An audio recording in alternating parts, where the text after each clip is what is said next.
من یرتد منکم عن دینہ فسوف یأتی اللہ بقوم یحبہم ویحبونہ، اے لوگوں جو ایمان لائے ہو، تم میں سے جو شخص اپنے دین سے پھر جائے تو اللہ تعالیٰ کچھ اور لوگوں کو لے آئے گا۔ اللہ تمہارا محتاج نہیں ہے، تمہارا نیاز مند نہیں، وہ غنی ہے، اس کو کسی کی پرواہ نہیں ہے۔ اگر تم اپنے دین کو چھوڑ جاؤ گے، یہاں دین سے بھائیو کیا مراد ہے پتہ ہے آپ کو؟ جو شخص اپنے دین سے پھر جائے، اس کا مطلب کیا ہے کہ مرتد ہو کر اسلام سے نکل جائے، یا یہ معنی ہے؟ یہ معنی نہیں ہے۔ اس کا معنی یہ ہے کہ جو تم میں سے جہاد کو چھوڑ دے، یہاں دین کا معنی جہاد ہے۔ جس طرح دوسری حدیث میں رسول کریم صلی اللہ علیہ وسلم نے فرمایا، جس وقت تم بیلوں کی دمیں پکڑ لو گے اور تم کھیتی باڑی پر خوش ہو جاؤ گے اور بیلوں کی دمیں پکڑ لو گے اور جہاد کو ترک کر دو گے، اللہ تعالیٰ تم پر ذلت مسلط کر دے گا، اور اس وقت تک وہ ذلت ختم نہیں ہوگی حتی ترجعوا الی دینکم، جب تک تم اپنے دین کی طرف پلٹ کر نہیں آؤ گے۔ یہاں دین سے کیا مراد ہے؟ جہاد فی سبیل اللہ مراد ہے۔ تو اللہ فرماتے ہیں یا ایھا الذین آمنوا، اے وہ لوگوں جو ایمان لائے ہو، من یرتد منکم عن دینہ، تم میں سے جو شخص اپنے دین سے پھر جائے، فسوف یأتی اللہ بقوم یحبہم، اللہ ایک ایسی قوم کو لائے گا، ایسے لوگوں کو لائے گا، یحبہم جن سے اللہ محبت کرے گا، ویحبونہ وہ اللہ سے محبت کریں گے، اذلۃ علی المؤمنین اعزۃ علی الکافرین، ایمان والوں کے لیے بہت نرم دل ہوں گے، کافروں کے لیے بہت سخت ہوں گے، یجاہدون فی سبیل اللہ ولا یخافون لومۃ لائم، اللہ کی راہ میں جہاد کریں گے، کسی ملامت کرنے والے کی ملامت کی پرواہ نہیں کریں گے۔ میرے بھائیو، یہ جہاد کی الف با تا ہے کہ آپس میں انتہائی درجے کی محبت ہو، دشمنوں سے انتہائی درجے کا بغض اور عداوت ہو، اور ملامت کرنے والوں کی ملامت کی پرواہ نہ کی جائے۔ جو شخص یہ پہلی الف با تا پر کامیاب نہیں ہوتا، وہ جہاد کے مکتب میں داخل ہونے کے قابل ہی نہیں۔ یہ تو بھائیو بنیادی چیزیں ہیں۔ تو یہ ضرور، اس کے لیے پھر اللہ کے رسول صلی اللہ علیہ وسلم کا جب ہم اسوہ دیکھتے ہیں تو اس میں ہمیں نظر یہ آتا ہے کہ جو شخص اسلام کے حلقے میں آ گیا، آنے کے بعد اب اگر اس سے کوئی غلطی ہوتی ہے یا وہ دل سے مسلمان نہیں ہے، بظاہر کلمہ پڑھتا ہے، تو ایسے شخص سے بھی محمد الرسول اللہ صلی اللہ علیہ وسلم درگزر فرماتے ہیں کہ ایمان والوں کے ساتھ نرم سلوک ہی کرنا ہے، خواہ وہ کس قسم کی بھی یعنی ان سے غلطی ہو جائے۔ اگر اللہ تعالیٰ کی کوئی حد ہے وہ تو بہرحال نافذ کرنی ہے، لیکن اس کے علاوہ ان سے کوئی سختی کا سلوک، کفار والا سلوک ان کے ساتھ نہیں ہونا۔ حتیٰ کہ منافقین کے ساتھ بھی جہاں سختی کا اللہ نے حکم بھی دیا ہے، کافروں والی جو صریح کافر ہیں ان والی سختی ان کے ساتھ نہیں ہونی۔ دیکھ لو قرآن میں اللہ کہتا ہے یا ایھا النبی جاہد الکفار والمنافقین واغلظ علیہم ومأواہم جہنم وبئس المصیر، اے نبی جہاد کر کافروں سے اور منافقوں سے، واغلظ علیہم ان پر سختی کر، ان کا ٹھکانہ جہنم ہے، بہت برا ٹھکانہ ہے۔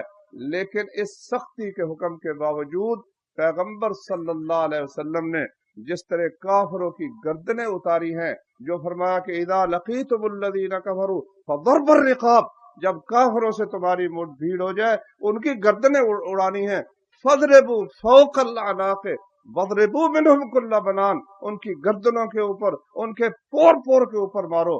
یہ کفار کے متعلق حکم ہے۔ اور جو منافق تھے وہ تھے بے ایمانی، اندر سے مسلمان نہیں تھے، لیکن اس کے باوجود وہ کلمہ پڑھتے تھے، متکلم بکلمہ اسلام تھے۔ اس اسلام کے کلمے کی وجہ سے نبی کریم صلی اللہ علیہ وسلم نے ان کی بڑی بڑی گستاخیاں، ان کی بڑی بڑی نالائقیاں رسول کریم صلی اللہ علیہ وسلم نے برداشت فرمائی، اور جو مخلص مسلمان کبھی غصے میں آ کر کے، ان کا غصہ حقیقی تھا، درست غصہ تھا، جب وہ اجازت مانگتے تھے کہ جی ذرا اجازت دے، ان کا ہم بندوبست کریں، نبی صلی اللہ علیہ وسلم اس کی اجازت نہیں دیتے۔ میرے علم کے مطابق نبی کریم صلی اللہ علیہ وسلم نے کسی منافق کے متعلق کھلم کھلا قتل اسے کیا ہو، یا بندہ کو خفیہ لگا دیا ہو کہ اس کو ذرا صاف کر دو، میرے علم میں ایسا کوئی واقعہ نہیں۔ اگر کسی بھائی کے علم میں ہو تو وہ مجھے بھی بتائے، میرے علم میں اضافہ ہو جائے گا۔ ہاں، جو کھلم کھلا کافر تھے ان کو دونوں طریقوں سے صاف کیا ہے، کھلم کھلا بھی صاف کیا ہے، چھپ کے بھی ان کو صاف کیا ہے۔ دیکھ لو کعب بن اشرف، نبی صلی اللہ علیہ وسلم نے فرمایا کہ کوئی بندہ ہے، کعب بن اشرف نے اللہ اور اس کے رسول کو بڑی ایذا پہنچائی ہے۔ محمد بن مسلمہ کہنے لگے یا رسول اللہ، آپ اجازت آپ چاہتے ہیں اسے قتل کرو؟ ہاں فرمایا چاہتے ہیں۔ لو، 2-3 بندے اٹھے، انہوں نے جا کے اس کا کام صاف کر دیا۔ ایک قبیلہ یہ تھا، اوس کے تھے یا خزرج کے تھے، دوسرے قبیلے والوں نے کہا کہ ہمیں بھی کوئی نہ کوئی مشن ملنا چاہیے۔ ان کو مشن مل گیا، بھی تم نے خیبر میں جا کر وہ دوسرے خبیث کو قتل کرنا ہے، کیا نام تھا اس کا، ابو رافع کو۔ ایک قبیلے نے کعب بن اشرف کو صاف کر دیا، دوسرے نے ابو رافع کو صاف کر دیا، اور دونوں کی تفصیل اگر پڑھو، واللہ کیا فدائی مشن ہے، وہ اپنے آپ کو موت کے حوالے کرنے کے مشن ہے۔ لیکن اس وقت موقع نہیں کہ میں اس کی تفصیل ذکر کروں، تو میں عرض یہ کرنا چاہتا ہوں کہ نبی کریم صلی اللہ علیہ وآلہ وسلم نے صریح کفار کے ساتھ اور منافقین کے ساتھ ایک جیسا سلوک نہیں کیا، سختی کی ہے۔ وہ سختی یہ ہے بھئی ان سے بول چال بند ہو جائے، ان کو جو خصوصی مشن ہے، خصوصی موقع ہیں، ان میں شامل نہ کیا جائے، مشورے میں ان کو شریک نہ رکھا جائے، یہ سب کچھ تھا۔ لیکن ان کی بڑی اتنی گستاخی دیکھ لو، نبی کریم صلی اللہ علیہ وآلہ وسلم گئے سعد بن عبادہ رضی اللہ عنہ کی بیمار پرسی کے لیے،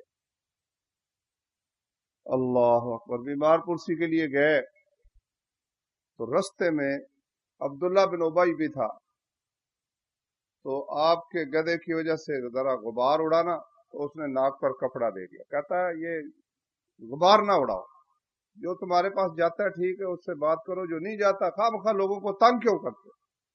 اللہ اکبر، نبی کریم صلی اللہ علیہ وسلم نے سعد بن عبادہ سے جا کے شکوہ کیا، کیونکہ اس کے قبیلے کا بندہ تھا۔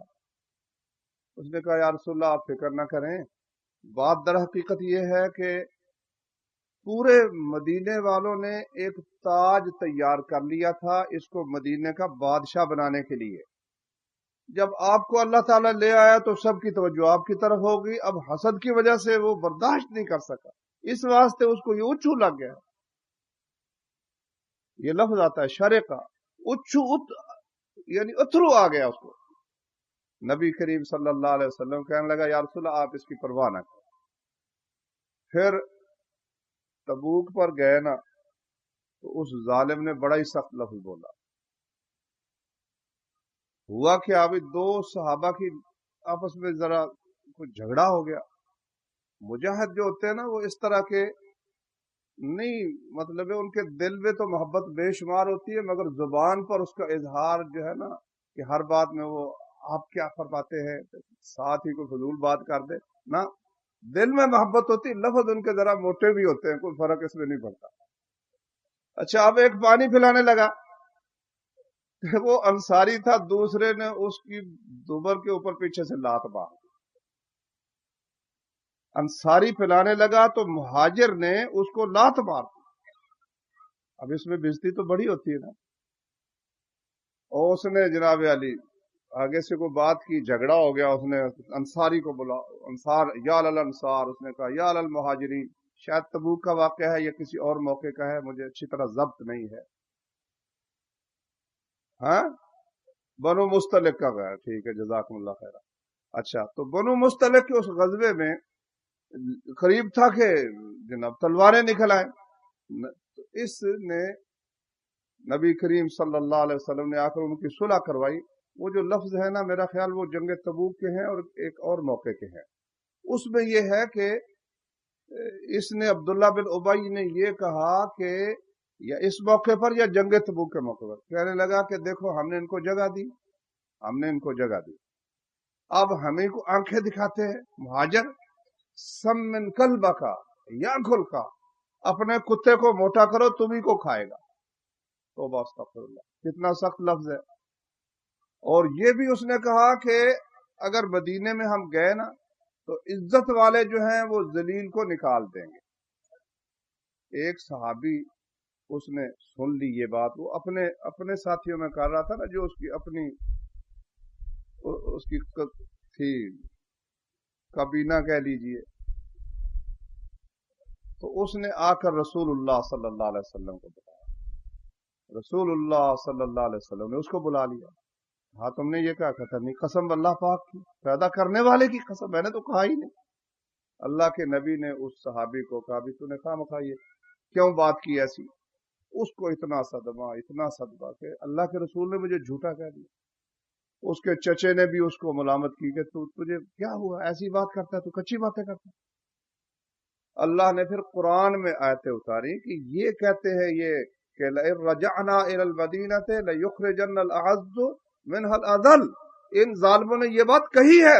اللہ تعالیٰ نے قرآن میں اس نوجوان کی تصدیق نازل فرما دی، لیکن اس ساری بات کے باوجود نبی صلی اللہ علیہ وسلم نے اس کی گردن اتروا دی ہو یا اس کی ٹانگیں توڑوا دی ہو۔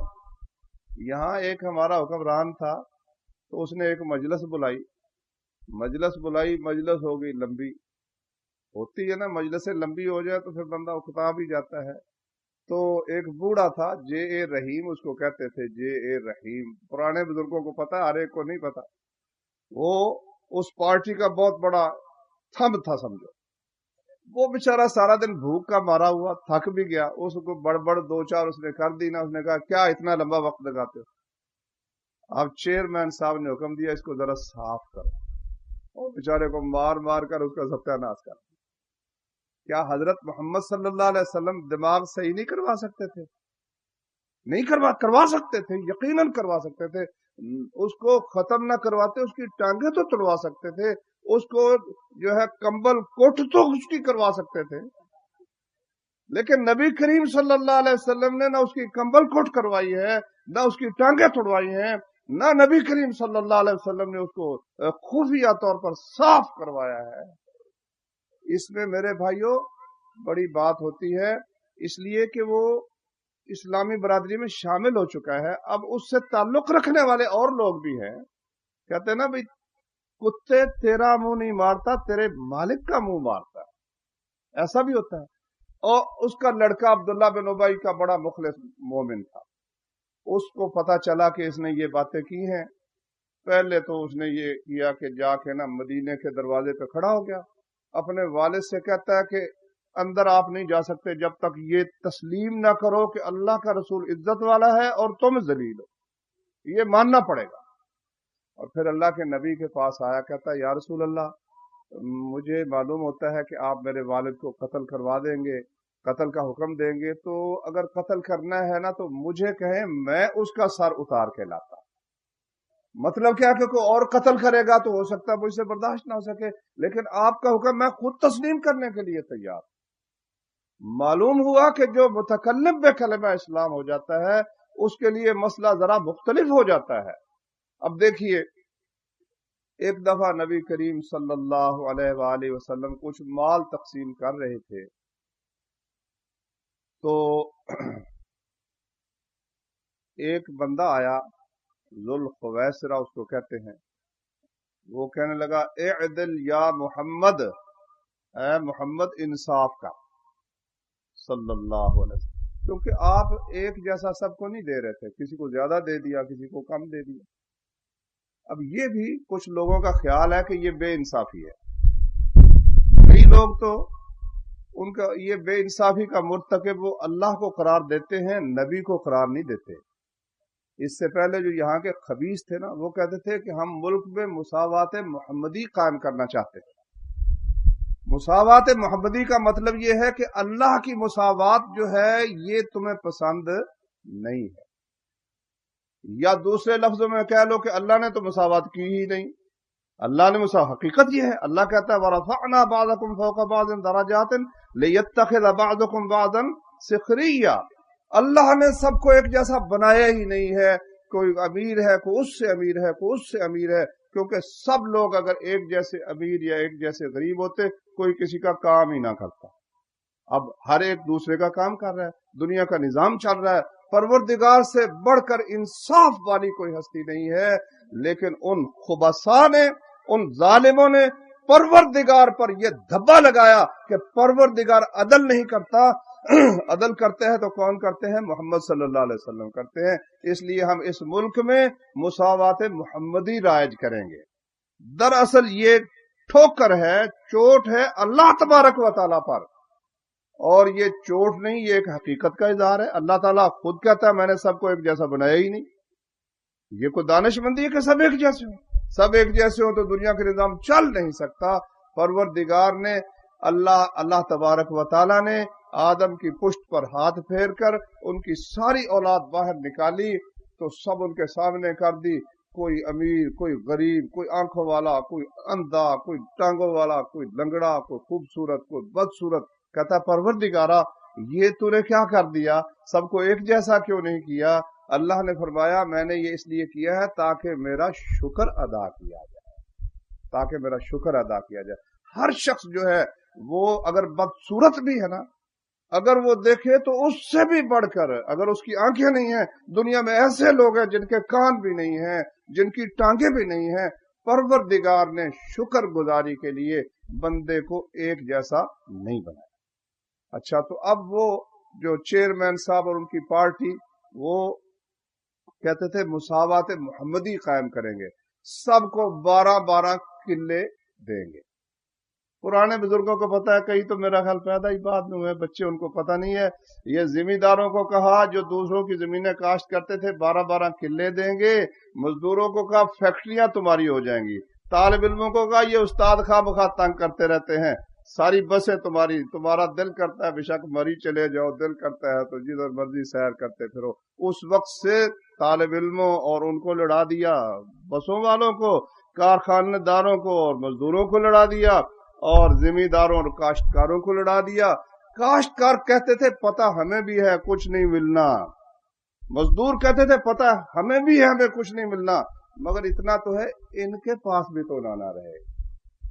شادم کے از رقیباں دامن فشا گزشتی، شادم کے از رقیباں دامن فشا گزشتی، گو مشتخا کے باہم برباد رفتہ باشد۔ ایک نامراد عاشق کہتا ہے کہ مجھے اس سے خوشی ہے، اپنے معشوق کو کہتا ہے کہ میرے رقیبوں سے تو بچ گیا، خواہ ہم برباد ہو گئے کوئی فکر نہیں، میرے رقیبوں سے تو تم بچ گئے، لو اسی پر خوش ہے۔ بیوقوف، یہ حاسد لوگوں کا یہ مزاج ہوتا ہے، بدبخت لوگوں کا یہ مزاج ہوتا ہے۔ تو میرے بھائیوں میں عرض یہ کر رہا تھا کہ یہ جو ہے نا خیال مساوات محمدی کا، یہ بھی غلط ہے۔ محمد صلی اللہ علیہ وسلم بھی سب کو ایک جیسا نہیں دیتے تھے۔ اب کسی کو تو جناب علی سونا آیا نا، سونا 4 بندوں میں ہی تقسیم کر دیا، 4 آدمی، باقی کسی کو کچھ دیا ہی نہیں۔ وہ کہنے لگا اعدل یا محمد، اے محمد عدل کیجئے صلی اللہ علیہ وسلم۔ اچھا، فتح الباری میں یہ لکھا ہوا ہے، ایک روایت انہوں نے نقل کی ہے کسی کتاب سے کہ اس نے قسم کھائی، ظالم قسم کھائی، کہتا ہے قسم اللہ پاک کی اے محمد تو نے انصاف کیا ہی نہیں۔ استغفر اللہ، کتنا سخت کلمہ ہے۔ آپ نے سنا ویلک، کیا تجھ پر افسوس ہو، آسمان والا مجھے امین سمجھتا ہے تو مجھے امانت دار نہیں سمجھتے، پھر جب میں انصاف نہیں کروں گا تو وہ انصاف کون کرے گا؟ خالد نے کہا رضی اللہ تعالی عنہ، بعض روایتوں میں عمر بن خطاب کا ذکر بھی ہے، خالد کہنے لگے یا رسول اللہ دعنی اضرب عنق ھذا المنافق، اجازت دیجیے اس منافق کی گردن اتار دو۔ پیارے پیغمبر صلی اللہ علیہ وسلم نے کیا بات فرمائی، سبحان اللہ، فرمایا رہنے دو، لوگ یہ کہیں گے کہ محمد اپنے ہی ساتھیوں کو قتل کرتا ہے۔ یہ کلمہ محمد سن نہیں سکتے صلی اللہ علیہ وسلم، یہ بات نبی کریم صلی اللہ علیہ وسلم سن نہیں سکتے۔ کہ کوئی شخص یہ کہے کہ محمد صلی اللہ علیہ وسلم نے اپنے ہی ساتھیوں کو قتل کرنا شروع کر دیا، یہ بات پیارے پیغمبر صلی اللہ علیہ وسلم نہیں سن سکتے، کیونکہ جب ساتھی ایک شخص بن گیا تو پھر اس کے قتل کی بات پھیلے تو اس سے دشمن خوش ہوں گے، دوستوں کا دل جو ہے وہ ٹوٹنے کا خطرہ ہے۔ دوستوں کا دل ٹوٹنے سے بچانے کے لیے ہر مومن مجھ سے بے فکر ہونا چاہیے کہ میرے اس بھائی کی تلوار میرے خون سے آلودہ ہوگی یا رنگین ہوگی۔ یہ نہیں ہو سکتا کہ محمد صلی اللہ علیہ وسلم کی تلوار کلمہ پڑھنے والے شخص کے خون سے رنگین ہو جائے۔ جو 10 سال مدینے کے محمد رسول اللہ صلی اللہ علیہ وسلم کے دیکھ لو، کسی منافق کے خون سے محمد رسول اللہ صلی اللہ علیہ وسلم کی تلوار رنگین نہیں۔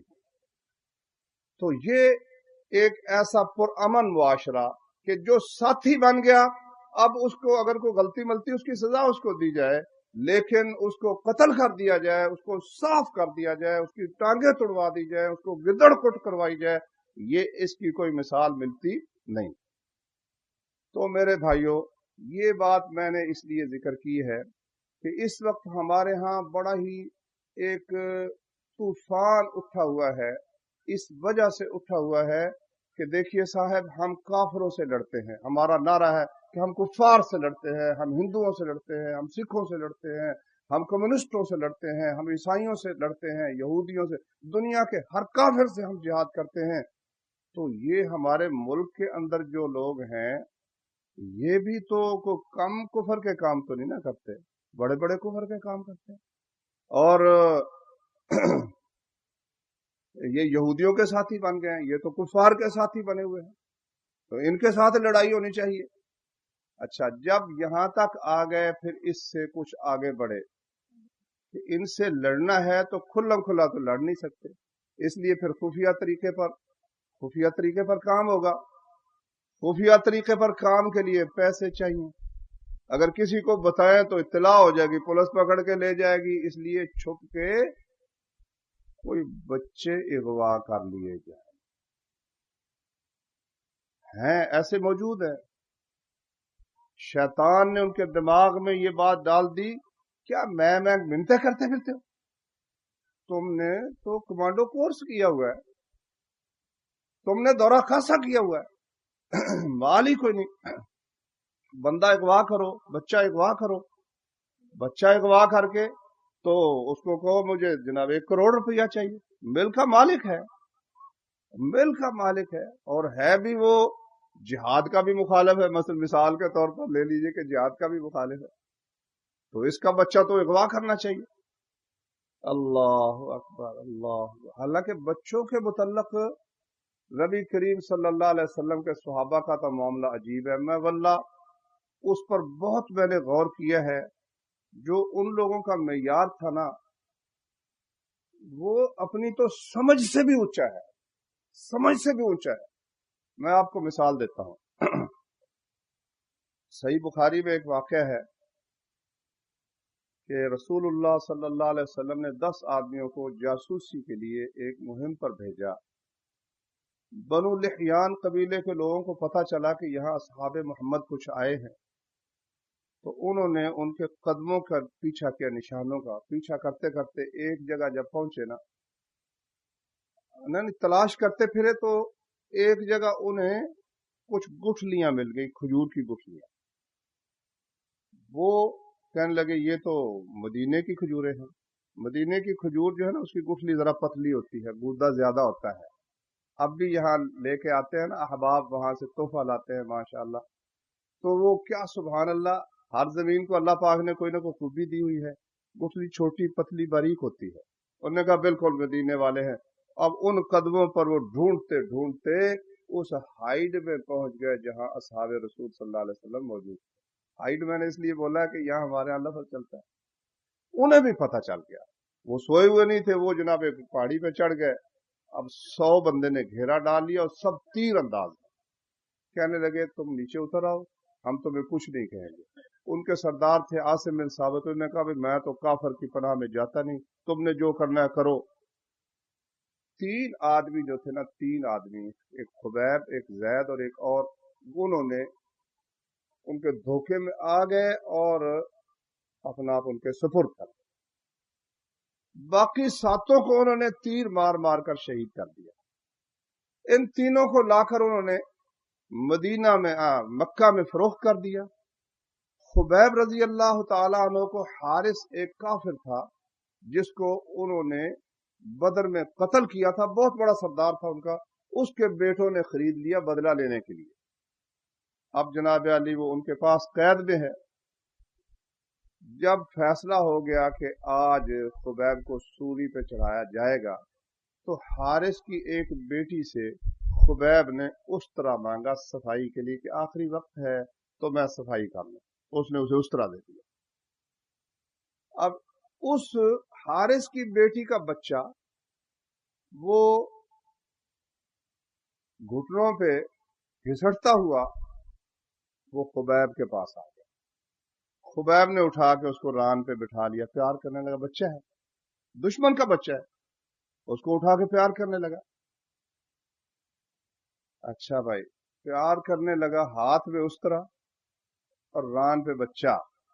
بچے کی ماں نے دیکھ لیا، وہ تو گھبرا گئی، اتنی سخت گھبرائی کہ اس کو ہم نے سولی دینا ہے، یہ تو بچے کو قتل کر دے گا۔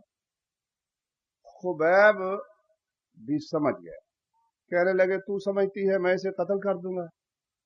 فکر نہ کر، میں اسے قتل نہیں کروں گا، میں اسے قتل نہیں کروں گا۔ واللہ اس پر میں نے بہت سوچا ہے کہ اگر ہمارے جیسا کوئی ہوتا تو وہ قتل نہ کرتا۔ دھمکی بھی تو نہیں لا سکتا، دھمکی تو لگا سکتا ہے نا کہ مجھے چھوڑو ورنہ میں اس بچے کو قتل کرتا ہوں، دھمکی تو لگا سکتا تھا نا۔ مگر اس نے چونکہ دھمکی کے بعد اگر دھمکی نہ چلتی تو پھر قتل کرنا تو نہیں تھا نا۔ مجھے پھر اپنے آپ سے جمع تفریق کر کے نا میں نے نتیجہ یہ نکالا کہ اس اللہ کے شیر نے جو کام بعد میں کرنا نہیں تھا نا وہ اس نے زبان سے بھی نہیں نکالا، ورنہ کہہ تو سکتا تھا نا۔ شاید اس کی کوئی گنجائش میری فقہ میں تو کچھ نکلتی ہے، اسی لیے میں کہتا ہوں بہت اونچا دیکھو حدیث میں آتا ہے صحیح بخاری میں کہ داؤد علیہ السلام کے پاس دو عورتیں آئیں، ایک کے بچے کو بھیڑیا کھا گیا تو ایک کا رہ گیا، تو دونوں میں سے ہارے، ایک کہتی میرا بچہ ہے، دوسری کہتی میرا بچہ ہے۔ اچھا، داؤد علیہ السلام نے کہا بھائی جو بڑی ہے نا اس کو دے دو۔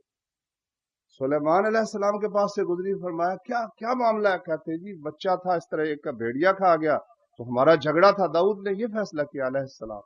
فرمایا نہیں، حق دونوں کا ہے، لاؤ چھری لاؤ، چاقو لاؤ، میں اس کو آدھا کرتا ہوں، آدھا ایک کو دیتا ہوں، آدھا ایک کو دیتا ہوں۔ سبحان اللہ۔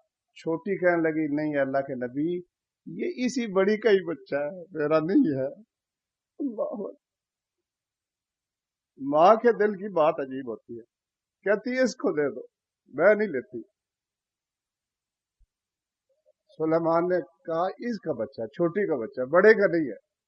دھمکی تو لگائی دی ہے نا، تو میرے جیسا ہوتا تو شاید کوئی ایسی ویسی بات کرتا، مگر مجھے خبیب رضی اللہ تعالیٰ عنہ کی عظمت کی انتہا سمجھ ہی نہیں آتی، کس قدر عظیم شخص تھا۔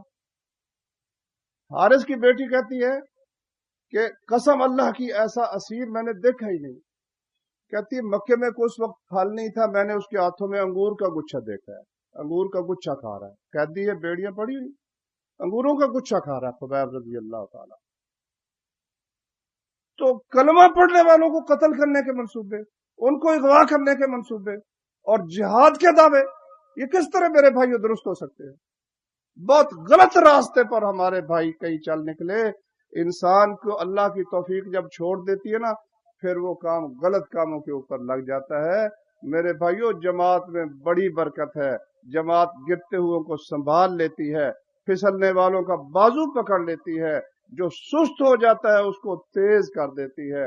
آپ سب لوگ جو یہاں آئے ہوئے ہیں اللہ کی توفیق سے اس کا فائدہ انشاءاللہ العزیز بہت ہوگا۔ کہہ سکتے تھے کہ ہم گھر بیٹھے ہوئے اس سے زیادہ، مجھے بھی خیال ہوا کہ ہمارے 3-4 پورے ہفتے سبقوں کا ناغہ ہو جانا ہے، پورے ہفتے کے سبقوں کا ناغہ ہو جانا ہے۔ ایک ہمارے مسئول ہیں، ان کو بھی یہاں پڑھنے کا ذرا لذت آئی ہوئی ہے، تو وہ کہنے لگے یار بات یہ ہے کہ سبق اچھے چل رہے تھے، سبق خراب ہو جائیں گے۔ حافظ صاحب سے میں نے پوچھا، انہوں نے کہا یہ جو جماعتی نظم ہے یہ وابستگی یہ انسان کی سستیاں دور کرتی ہے، اس کو اللہ کے کام پر کھڑا کر دیتی ہے. مقصد ان کے کہنے کا یہ تھا. تو اب آپ جائیں گے انشاءاللہ العزیز تیز ہو جائیں گے. ایک دوسرے سے مل کر کہتے ہیں ایک وہ مرشد تھا اور ایک اس کا مرید تھا. مرید مدت تک مرشد سے ملنے کے لیے نہ گیا. مثال صوفیوں کی ہے لیکن ہے مفید، اس لیے بتاتا ہوں آپ کو. تو مدت تک جب ملنے کے لیے نہ گیا تو مرشد نے کہا بھائی ایک دفعہ اتفاقاً ملاقات کرتے آپ آئے نہیں. کہا جی جو سیکھنا تھا وہ تو سیکھ لیا، اب اللہ اللہ اس طریقے کے مطابق کرتا ہوں تو اب کوئی ضروری ہے. کہتا کبھی تمہارے راستے میں کسی کسائی کی دکان ہے؟ کہتا ہے تو صحیح. کہا جب چھری مٹھی ہو جائے تو کس طرح کرتے ہیں؟ اس نے کہا دو چھریوں کو اس طرح رگڑتے ہیں تو دونوں تیز ہو جاتی ہیں. ہو جاتی ہیں کہ نہیں ہو جاتی؟ اسی طرح سے دو بھائی جب ملتے ہیں تو اللہ کے فضل و کرم سے ان کی سستی اور ان کی غفلت دور ہو جاتی ہے اور پہلے سے تیز ہو کر الحمدللہ کام کرنا شروع کر دیتے ہیں. تو یہ اللہ تبارک و تعالیٰ کی توفیق ہے کہ اس وقت مختلف جماعتیں، ہم یہ نہیں کہتے کہ یہ جماعت وہ ہے کہ اگر کوئی اس کے امیر کو نہ مانے تو وہ قابل قتل ہے. نہیں، وہ خلیفۃ المسلمین کی بات ہے. اللہ اپنے فضل و کرم سے ہمیں خلیفۃ المسلمین عطا فرمائے. مسلمانوں کا ایک خلیفہ ہو، ایک اجتماع ہو، کٹھ ہو کافروں کے مقابلے میں. ہم اللہ سے دعا کرتے ہیں، لیکن اللہ کے رسول صلی اللہ علیہ وسلم نے فرمایا جب سفر میں بھی تم 3 آدمی ہو تو ایک کو امیر بنا لیا کرو. اب امیر بنانے کا مطلب کیا ہے؟ کئی کہتے ہیں جی امیر تو ٹھیک ہے مانتے ہیں، مگر یہ وہ امیر نہیں ہے. اچھا بھئی وہ امیر نہیں ہے یہ ہی صحیح. ہم کب کہتے وہ ہے؟ وہ نہیں ہے یہ ہے، یہ مانتے ہیں. وہ نہیں ہے یہ ہے، مگر یہ کس لیے بنایا ہے؟ نہ ماننے کے لیے بنایا ہے. ذرا یہ بتاؤ کہ جب آپ نے امیر بنایا ہے تو اس لیے بنایا ہے کہ اس کی بات نہیں ماننی، پھر امیر بنانے کی ضرورت کیا تھی؟ جو امیر بھی بنایا جاتا ہے نا، جو امیر بنایا جاتا ہے وہ اس لیے بنایا جاتا ہے کہ اس کا حکم ماننا ہے. سفر میں جانا ہے تو اس سے پوچھ کے جانا ہے، اجازت لے کے سفر جب آپ اس کے ساتھ کر رہے ہیں. اس وقت کفار کے ساتھ لڑنے کے لیے الحمدللہ اللہ پاک نے یہ ایک بندوبست، دفاعی لڑائی ہے، ان کو دفع کرنا ہے، ان کو مسلمانوں کی چھاتی سے اتارنا ہے. تو جس وقت تک یہ کام ہمارا امیر کرتا ہے کتاب و سنت کے مطابق، ہمیں کوئی حق نہیں کہ ہم اس کو چھوڑ کر جائیں یا ہم کہیں جی یہ وہ امیر نہیں، دل کرتا ہے تو مانیں گے، دل چاہتا ہے تو نہیں مانیں گے. نہیں میرے بھائی، ایسا نہیں ہے. جب انسان اطاعت کرتا ہے اس جماعت میں قوت پیدا ہوتی ہے. اور وہ امیر اللہ کے فضل و کرم سے علی رضی اللہ تعالی عنہ نے خطبہ دیا. نہج البلاغہ میں بھی لکھا ہوا ہے، شیعوں کی کتاب ہے، اس میں ان کا خطبہ ہے. انہوں نے کہا کوفے والو یا اشباہ الرجال ولا رجال، اور تمہاری شکلیں تو بندوں مردوں جیسی ہیں مگر تم مرد کوئی نہیں. تم نے تو میرے دل کو جلا دیا. کہتے ہیں یہ دیکھو شام والا ہے معاویہ، تو میں جب تم سے کہتا ہوں کہ نکلو تم کہتے سردی بہت ہے. پھر میں گرمی میں کہتا ہوں تم کہتے گرمی بہت ہے. جب سردی گرمی سے تم بھاگتے ہو تو تلوار کے مقابلے میں کس طرح سے ٹھہرو؟ میری خواہش تو یہ ہے کہ معاویہ مجھ سے سودا کر لے، ایک بندہ اپنا مجھے دے دے اور 10 بندے مجھ سے لے لے. 10 بندے مجھ سے لے. کیوں؟ جس نے بات ماننی. کہتا یہاں تک تم نے مجھے تنگ کیا کہ لوگ کہنے لگے علی کی تو رائے ہی کوئی نہیں. کہتا مجھ سے بڑھ کے رائے کس کی ہوگی کہ میں پیدا ہی جنگ میں ہوا اور ساری عمر جنگ ہی کرتا رہا. لیکن لا رأی لمن لا یطاع، جس کی بات ہی نہ کوئی مانے اس بیچارے کی رائے کیا ہوگی؟ جس کی بات مانے ہی کوئی نہ اس کی کیا رائے ہوگی؟ تو اس لیے میرے بھائیوں، اللہ تبارک و تعالیٰ کے فضل و کرم پر بھروسہ کرتے ہوئے یہ جو قافلہ نکلا ہے اس قافلے کو جاری رکھو. اور یہ جو خیال ہے کہ یہاں یہ امریکہ کا ساتھ دے رہے ہیں، یہ کفار کا ساتھ دے رہے ہیں، اس لیے پہلے ان سے لڑنا چاہیے. میرے بھائیوں، اس سلسلے میں میں آپ کو جو میرا مخلصانہ مشورہ ہے اور میرا عقیدہ ہے میں وہ آپ کو بتاتا ہوں. وہ یہ ہے کہ یہ کہنا کہ واجپئی اور اڈوانی اور پرویز مشرف اور اس کے ساتھی یہ ایک چیز ہے، یہ 100% غلط بات ہے. پہلی بات میں آپ کو یہ بتاتا ہوں، یہ کلمہ اسلام کے ساتھ متکلم ہے اور ان کی تعویلات جو وہ جب ہم کہتے اسلام نافذ کرو وہ یہ کبھی نہیں کہتے ہم نافذ نہیں کریں گے، وہ آگے سے کوئی ہیلے بناتے ہیں، کوئی بہانے بناتے ہیں، جی یہ ہے، جی فلاں ہے، جی فلاں ہے، صاف طور پر انکار نہیں کرتے جس طرح وہ لوگ انکار نہیں کرتے۔ اور دوسرا فرق یہ ہے، میں نے تاریخ کا بہت ایوب خان کے زمانے سے تو میں دیکھتا چلا آیا ہوں کہ اپنی ساری بے دینی کے باوجود ان میں سے ہر شخص کے اندر قومیت کا تھوڑا سا حصہ موجود تھا۔ لو آپ کہیں گے یہ حکومت کا نا شروع ہو گیا قصیدہ خوانی، واللہ ایسا نہیں ہے۔ میں ایک بات کی طرف آپ کی توجہ دلانا چاہتا ہوں، ایک حصہ قومیت کا ایوب خان میں بھی تھا، اور جس وقت ضرورت پڑی نا سبحان اللہ اس کی وہ تقریر کمال تقریر تھی۔ کچھ بھائی ہوں گے زندہ جنہوں نے وہ سنی ہے، اس نے کہا میرے بھائیوں کلمہ پڑھتے جاؤ اور بڑھتے جاؤ۔ سن 65 کی جنگ کا واقعہ ہے، اور مجھے اچھی طرح یاد ہے پھر جو ہوا سو ہوا۔ پھر حتیٰ کہ ذوالفقار علی بھٹو جیسا کمیونسٹ اور سوشلسٹ، اس نے بھی اپنی قوم کے لیے جب شکست ہوئی ادھر اسی کی بدعمالیوں کی وجہ سے ہوئی، تو اس کو یہ تھا کوئی ایسا ملک کے دفاع کے لیے کوئی صورت ہونی چاہیے، تو اس کو عبد القدیر کو اس نے دریافت کیا، اور جب اس نے سارا منصوبہ پیش کیا، اخباروں والے لکھتے پتہ نہیں سچ لکھتے ہیں کہ جھوٹ لکھتے ہیں، اس میں اس نے کہا اب میں دیکھوں گا اس کو، بولے راجو کا نام لیا تھا اس نے یا کس کو، انڈیا کو، اب میں دیکھوں گا کس طرح ہماری طرف، کس کا نام لیا تھا جی، اندرا گاندھی کا، اب میں دیکھوں گا کس طرح بڑھتی ہے۔ تو یہ کفار کے ساتھ جنگ میں ہم اپنے حکمران فاسق ہوں، فاجر ہوں، خبیث ہوں، جیسے بھی ہوں، کافر کے مقابلے میں لڑنے کے لیے ہم انشاءاللہ ان کے ساتھ ہیں۔ ٹھیک ہے کہ غلط ہے میرے بھائی؟ کافر کے ساتھ لڑنے میں ہم اپنے حکمرانوں کے ساتھ ہیں، اور کفار کی ٹیکنیک یہ ہے، ان کی ترتیب یہ ہے کہ کسی طرح سے یہ جو دین والے لوگ ہیں نا، ان کو کیونکہ جہاد کو یہی اٹھاتے ہیں، یہ ہم سے تو قابو آتے نہیں، ان کے حکمرانوں سے ہی ان کا بندوبست کروایا جائے۔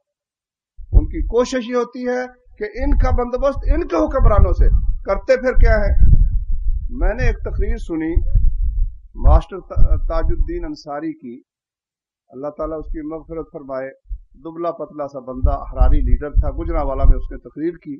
تقریر اس نے یہاں سے شروع کی، کہتا ہے کہ ہمارا معاملہ، کیونکہ یہ احراری لوگ زیادہ تر ختم نبوت پر ان کا کام کافی تھا، کہتا ہمارا معاملہ ایک عجیب قوم سے پالا ہمارا پڑ گیا ہے کہ جس طرح ایک شرارتی بچہ ہوتا ہے وہ پہلے کسی کو چھیڑتا ہے، جب وہ اس کو مارنے لگتا ہے نا تو ابا کے پیچھے چھپ جاتا ہے، کہتا دیکھ ابو یہ مجھے مارتا ہے، اب ابو اس کو بچانے کے لیے سرگرم ہو جاتا ہے، یہ نہیں دیکھتا کہ اس ظالم نے بھی کوئی شرارت کی ہے۔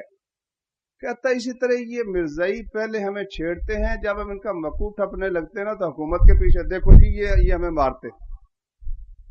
تو اگر قادیانی اپنے وجود کے لیے حکومت کو استعمال کرتے ہیں تو کیا ہم پر اللہ نے یہ لکھ دیا کہ ہم نے ہر وقت حکومت کے ساتھ تناؤ ہی رکھنا ہے؟ میں یہ نہیں کہتا ان کی چاپلوسی کریں، میں یہ نہیں کہتا ان کی بیجا تعریف کریں، میں یہ نہیں کہتا کہ ان کے باطل میں ان کا ساتھ دیں، میں نہیں کہتا کہ ان کی غلط بات کو صحیح کہیں، قسم اللہ پاک کی میں اس میں سے کچھ بھی نہیں کہتا، لیکن کیا ضروری ہے کہ ہم ایک تنے ہوئے رسے پر ہی ہر وقت چلتے رہیں اور ان کے مقابلے کی ہر وقت جد و جہد کرتے رہیں؟ یہاں ہماری ایک جماعت ہے، انہوں نے نا ایوب خان نے ان سے کہا بھی تم میرا تھوڑا سا ساتھ دو، یہ سفید کاغذ ہے تو جو کہتے ہو میں مان لیتا ہوں۔ نے کہا نہ، ہم نے تو بی بی فاطمہ جناح کا ساتھ دینا ہے، نہ یہ یاد رہا کہ وہ قوم فلاح پا سکتی نہیں۔ نبی صلی اللہ علیہ وسلم نے فرمایا جو عورت کے سپرد اپنا معاملہ کر دیتی ہے اس وقت عورت کی حکومت بھی جائز ہوگی، مضمون لکھنے، جو ان کا ہیڈ کوارٹر تھا وہاں سے مضمون شروع ہو گئے اور تقریریں شروع ہوگی۔ یہ اس وقت اس نے کہا کہ ایوب خان میں کوئی خوبی نہیں سوائے اس کے کہ مرد ہے، اور اس خاتون میں کوئی خرابی نہیں سوائے اس کے کہ عورت ہے۔ توبہ استغفر اللہ، اس عورت کو جو ساری عمر بے پردہ پھرتی رہی، شیعہ تھی، پتہ نہیں کیا کچھ تھی، شادی اس بیچاری نے نہیں کی۔ ہمارا انشاءاللہ گمان اس کے متعلق اچھا ہی ہے، کیونکہ کوئی ایسا گمان کرنا تو درست نہیں ہے، لیکن کہنے کا مطلب یہ ہے کہ کہا کہ یہ جو عورت ہے اس میں کوئی خرابی نہیں سوائے اس کے کہ عورت ہے، اور اس میں کوئی خوبی نہیں سوائے اس کے کہ مرد ہے۔ حد ہو گئی نا، حد ہو گئی۔